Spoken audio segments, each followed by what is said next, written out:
In Adobe Photoshop, there are many ways to accomplish the same thing, and this is a great example of that. How do you put images into a grid? This tutorial is going to go over one quick way to do this using clipping masks. On this document, which I've already created, I have a few squares and rectangles which are each in their own layer, which you can see in the Layers palette. The way I created these was by using the rectangular marquee tool to draw a rectangle shape, and then use the black fill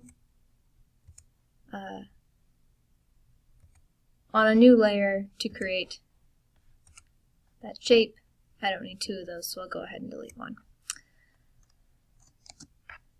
Once I have my grid kind of in place, and I tried to keep the borders pretty even, but that's something you can also use additional rulers and tools to make sure those are exactly even, I'm going to start adding my images.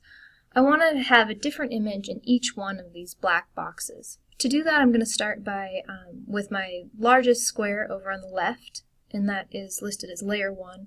I'm going to create a new layer right above that where my photo is going to live. File, Place is one way to enter photos. I have a selection of photos here that I've taken from Flickr from the architect of the Capitol, and since these are government works, they're free to be used for educational and non-commercial purposes.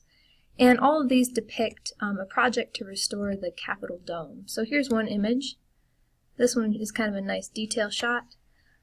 When I place it, it automatically gives me the transform controls, and I'm going to go ahead and make it a little bit bigger so it fills that entire square that I've already drawn on my screen.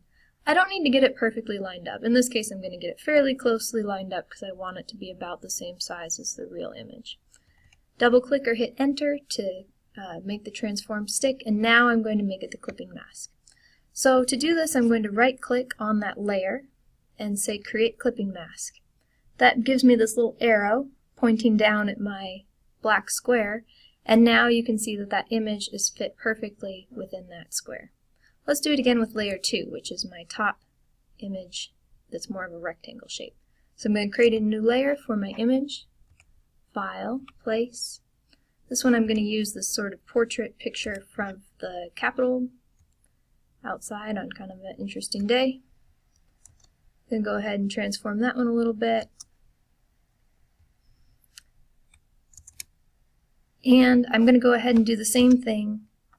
Right click on that layer, create clipping mask.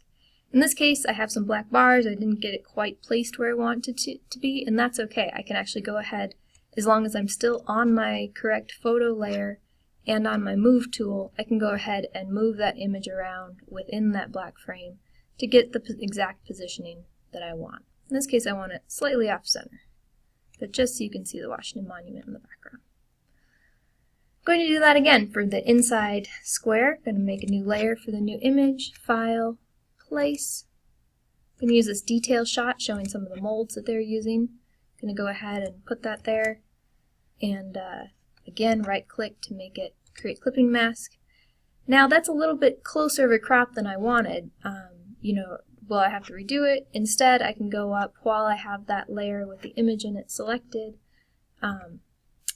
go to Edit, Transform, and Scale just to get my transform controls back.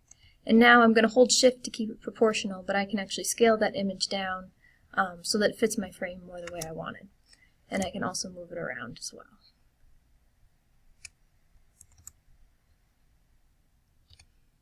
For my last image, I'm again going to create a layer, File, Place. This one I have an image of someone who's working, matching paint colors.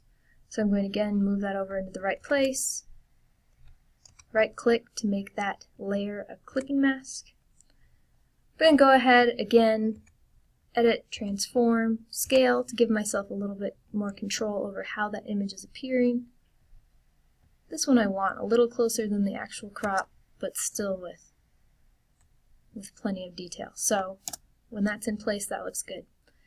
Here's another trick, in case I wasn't sure about the placement of this photo. Her pink jacket might be kind of distracting, maybe I'm not sure about that.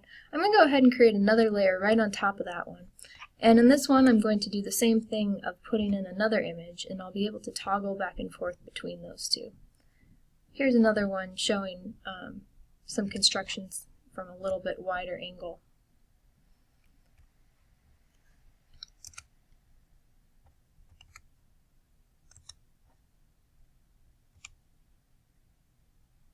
And if I have that one, create clipping mask, the same process, it will also fit into that square. I might still want to go ahead and move it around, get it looking the way I would potentially want it. That's more consistent. I can now toggle that one on and off over in my layers palette so that I can see how it would look with one photo or the other.